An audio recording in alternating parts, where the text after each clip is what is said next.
स्वागत है दोस्तों हमारे चैनल में। इसमें हम बात करेंगे आज एक ऐसी कहानी की जो कि एक सच्ची घटना पर आधारित है। ये कहानी जुड़ी है एक हवेली की जिसकी रक्षा जो है खुद नाग करता है, जो कि खजाने से भरपूर भरी पड़ी है।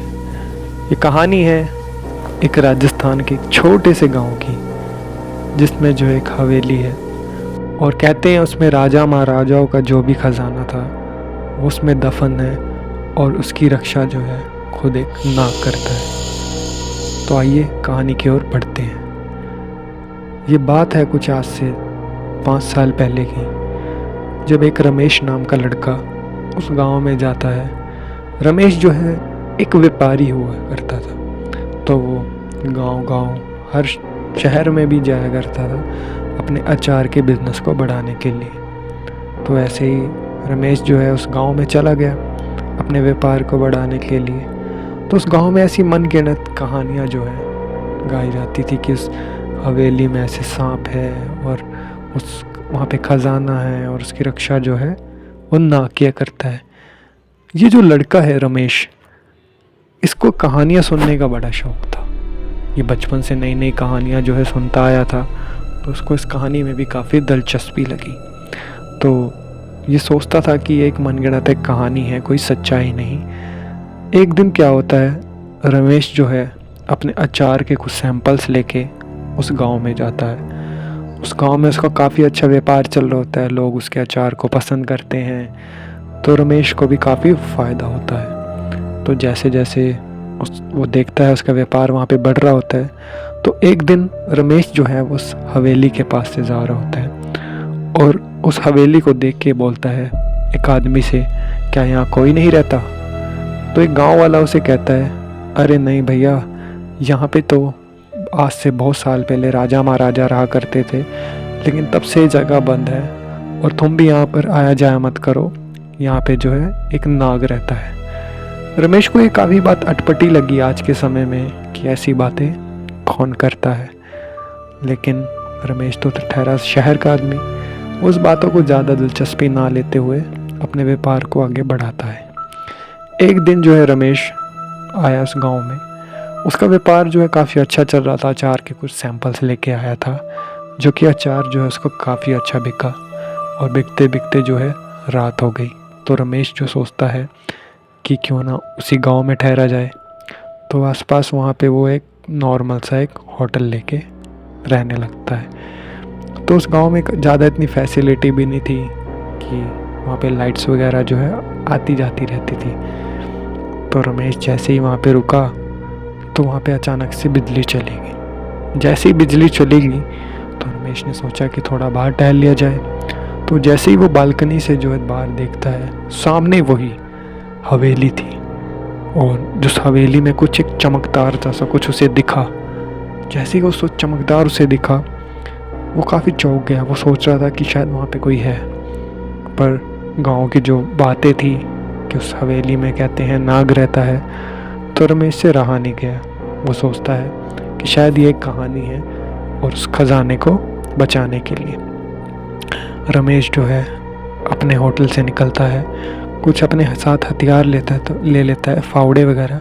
वो सोचता है अगर कुछ खजाना हुआ या कोई नाग भी हुआ, उसे मार कर जो है मैं वो खजाना देख पाऊँगा। रमेश जो है चुपचाप उस हवेली की तरफ बढ़ गया। जैसे ही वो हवेली की तरफ बढ़ने लगा, करीब रात के 11 बज रहे थे, तो उस रोड जो है पूरी सुनसान थी। रमेश को नहीं पता था कि वो किस तरफ जा रहा है और क्या उसका अंजाम होगा, पर वो उसकी तरफ बढ़ता चला गया।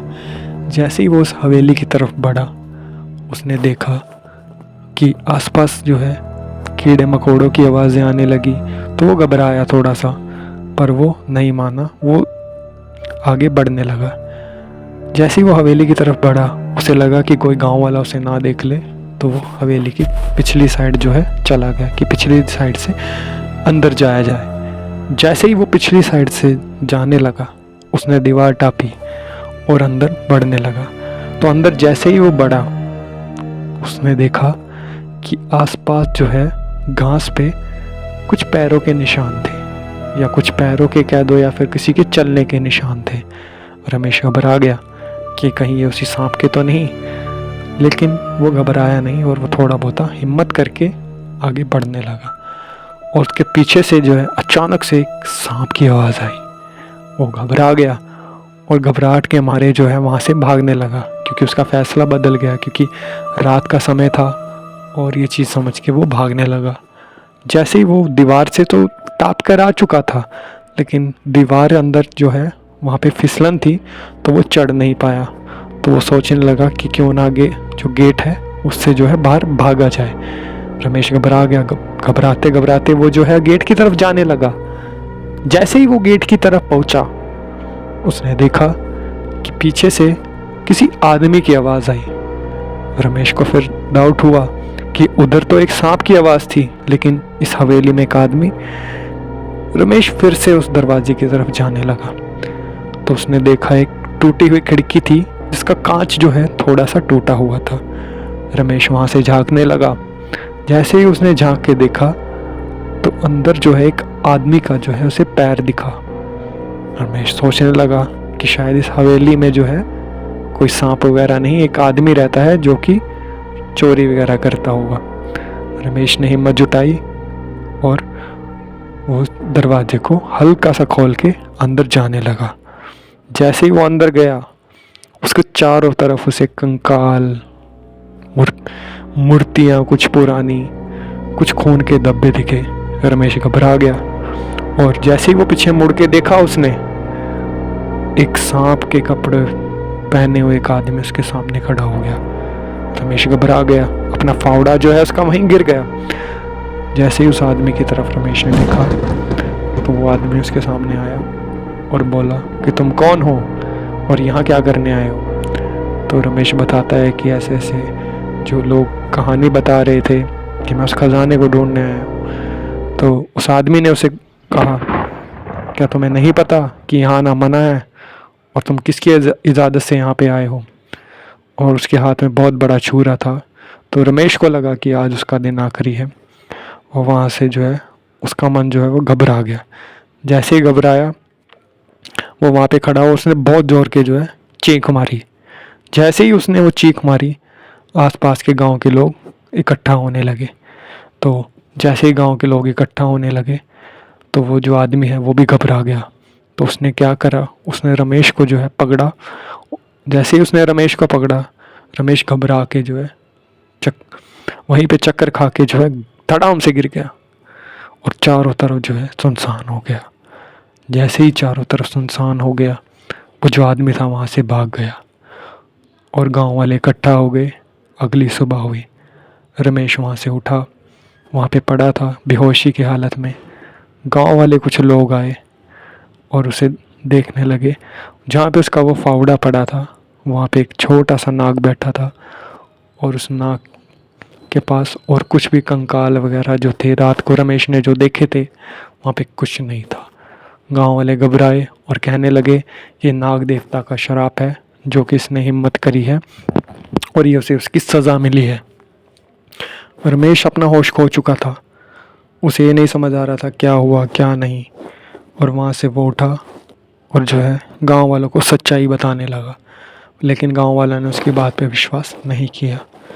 जैसे ही विश्वास नहीं किया, तो वो जो है वहाँ से उठा और चला गया। इस कहानी से हमें ये सीखने को मिलता है कि जो रमेश था, क्या उसकी बात जो सच थी, जो उसने देखा वो सच था, या गांव वालों ने जो देखा जो वो सच है।